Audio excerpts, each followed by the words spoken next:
start out in the middle block, and then with this hand as our spare block, and she's going to punch me on one side or the other. If she punches me on this side, I'm just going to wall it off, control her arm, and then I can take a hit from there. Thank you, Nassandra. Come back over here, Nassandra.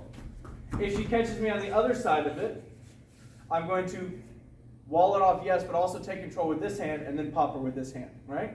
So on this side, punch, I'm going to control the arm and take that hit. On the other side, I'm going to wall it off, control, take that hit. Hit him real hard. She punches me on this side.